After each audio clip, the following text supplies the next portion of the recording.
যে ঘটনা ঘটেছে গার্ডেন রিচের পাহাড়পুরে, সেখানে বহুতল ভেঙে পড়ে টালির বাড়ির ওপর এবং এর ফলে মৃত্যু হয়েছে দুজনের, আহত বহু। তাদের নার্সিং হোমে ভর্তি করা হয়েছে এবং এসএসকেএমে ভর্তি করা হয়েছে। এই মুহূর্তে আমরা টেলিফোনে যোগাযোগ করে নিয়েছি বিজেপি নেতা সজল ঘোষের সঙ্গে। সজলবাবু, ফিরহাদ হাকিম তিনি ঘটনাস্থলে যান, তিনি মেনে নেন যে পুরসভার নাকের ডগায় বেআইনি নির্মাণ হয়েছে, কিন্তু দায় চাপান বামেদের ওপর। কি বলবেন এই ঘটনা নিয়ে? প্রথম কথা হচ্ছে মেনে না নিলে উপায় নেই, মেনে না নিলে পাবলিক এখনই ওনাকে ওই সেই পুরোনো ডায়লগটা আবার মনে করে, পাবলিকের মার সেই জায়গাটায় চলে যাবে বিষয়টা।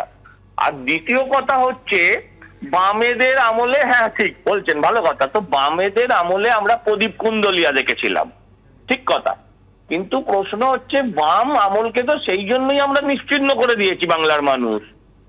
এখানে বামেদের আগে, বামেরা সরকার থেকে যাবার আগে এক দফা তৃণমূলের কলকাতা পুরসভা ছিল, আর এখন টানা 15 বছর।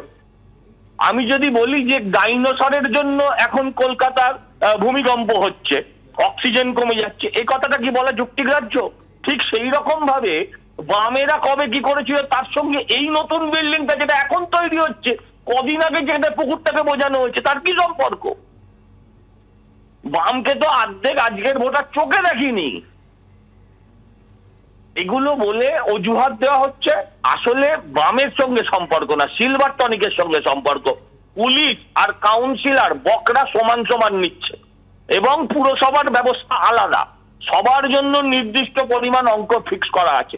এই তৃণমূল সরকার চলে গেলে জমির দাম স্কোয়ার ফুটে কলকাতা শহরে 1000 টাকা করে কমে যাবে, কারণ এটা হচ্ছে কাউন্সিলর আর পুলিশের বন্দোবস্তের, তারপর কর্পোরেশনের আলাদা খাওয়া, সর্বস্তরে খাই নীতির জন্যই আজকে এই অবস্থা হয়েছে। ধন্যবাদ সজল বাবু। এটা লিগ্যাল বাড়ি না, ইললিগাল বাড়ি হচ্ছিল এবং সেই অনুযায়ী আইন অনুযায়ী যা যা ব্যবস্থা নেওয়া সেটা আমরা নেব।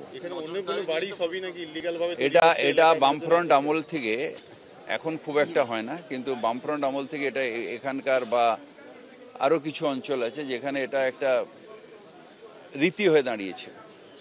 এখন আমরা ঠিকা টেনেন্সিকে অনেকটা হালকা করেছি। বিএলআরওতে আগে যেতে যেতে পায়ের চটি ক্ষয়ে যেত, তারা পারমিশন পেত না, সেই জন্য ইলিগাল করতো, আমি শুনেছি এসে। সেই জন্য বিএলআরও অফিসটাকেও নিয়ে গেছি কর্পোরেশনে, মানে অ্যাডেড এরিয়ার বিএলআর অফিসটাকে, ঠিকা টেনেন্সিটাকে একেবারে ইজি করে দিয়েছি। যাদের টাকা নেই তাদের মুখ্যমন্ত্রী ঘোষণা করেছেন বাংলার বাড়ি, সেটাও করছি। যেরকম চেতলায় টেতলায় সব G+3 গরিব মানুষের জন্য বাড়ি হচ্ছে, যেটা বাংলার বাড়ি বলছি।